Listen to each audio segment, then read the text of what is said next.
So let's talk about Seahawks versus Niners this Sunday. This is going to be a big game for the Niners. It's a divisional game. It's a game they can't afford to lose. They have to win. They have to win out. I think they can only afford to lose maybe one more game, maybe two, because at this point you're trying to win the division, and you're playing in a weaker division. I think the hardest team you're going to face this year, I think, is either the Rams or the Cardinals in terms of our division. I don't see the Seahawks being that much of a factor. I think this game could be close, but I see the Niners winning this game because they cannot stop Brock Purdy and they cannot stop Christian McCaffrey. Yeah, I think the hardest one for our division, I think it's going to be Arizona this year. I don't know. The Rams, they're all right, but you can still run the ball towards them. Arizona, they've kind of fixed a little bit of their issues, but I think you're going to have to figure out how to slow down Murray. That's more of a challenge than Stafford. Stafford, you just got to take away his passing game, and he can't run. Exactly.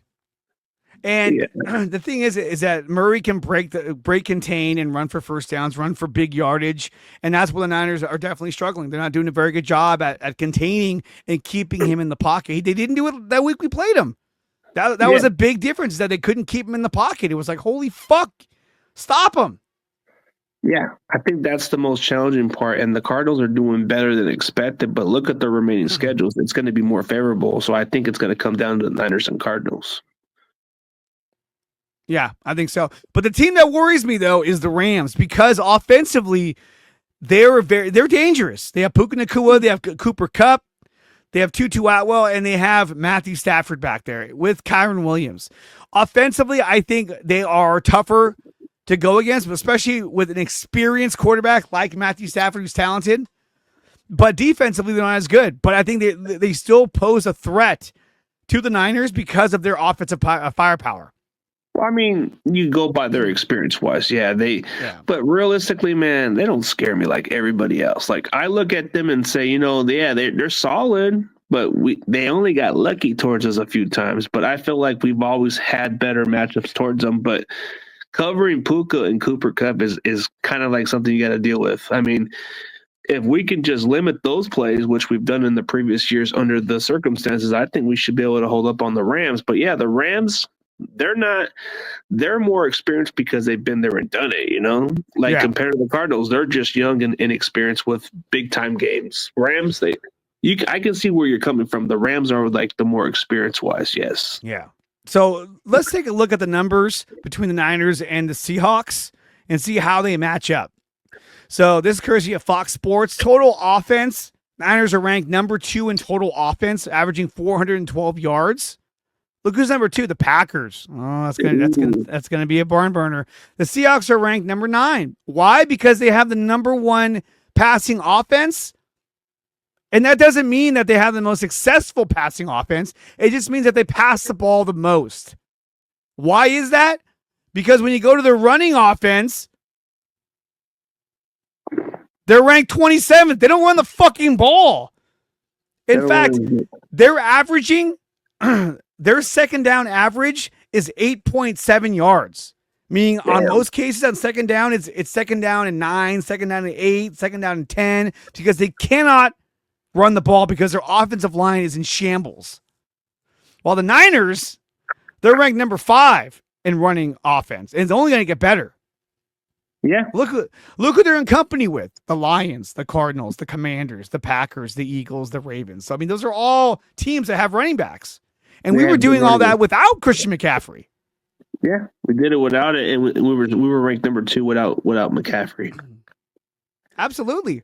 But how do they rank defensively? Defensively, the Niners are the number 9. Number 9 ranked defense in total defense. The Seahawks are 25th. Ooh, not good.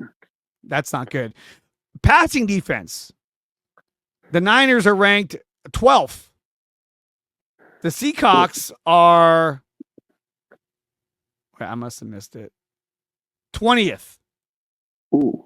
Well, it's all right. They have the 20th pass defense. And what's funny is that the number 1 offense is the Ravens, yet they have the worst passing defense in the league, which is pretty crazy, the Ravens. But then again, the Buccaneers had the 31st ranked passing defense. And but you kind of saw that. You kind of saw that because he carved them up. Yeah, Purdy carved them up like he was the up and coming Tom Brady or the Drew Brees, man. Dude, Purdy carved him up like he was fucking carving pumpkins on Halloween, man. Just happy face, you know. What about the overall rushing defense? So against the run, the Niners are ranked 8th, and they've dropped. They used to be ranked 6th, and now they're ranked 8th. And the Seahawks are ranked 26. So again, they're down in the 20s. We're going to be able to run the ball on these guys. And with Christian McCaffrey back at it, it's going to be great. Scoring defense. We're 17th. The Seahawks are 23rd. Red zone defense. Okay. The Niners are 22nd in their red zone defense. They need to shore that up. But the Seahawks are ranked 14th. And we're not very good offensively in the red zone. So that's going to hurt as well. Let me see. Is there let's go to this right here. Here's red zone offense. I think Seahawks are ranked like around the 14 or they're ranked. They're the 22nd ranked red zone offense. The Niners are 28th. But we just got Christian McCaffrey back. That should help things out. Should skyrocket more, yeah. Yeah. We were 1 for 3 or 2. I think we're 2 for 3 in the red zone last week. So we got better. But overall, though, our numbers are stronger than the Seahawks. And I see the Niners pulling out the win at home against Seattle. What do you think the Niners are going to do this Sunday against Seattle? We're going to run it down their throats. Run it down their throats. I want to run it down right down the throat. Yeah, we're going to run it down their throats. I expect at least, I think McCaffrey's going to have his little coming out party. Because what you saw against Tampa Bay, that was just a little tip of it. I think you're going to see more of it. I know Ricky Pearsall's already getting started, but I expect his game to get better this week. I expect the Jawan Jennings targets to continue on. So, absolutely, he's going to kill it. Debo may get a touchdown again. Who knows?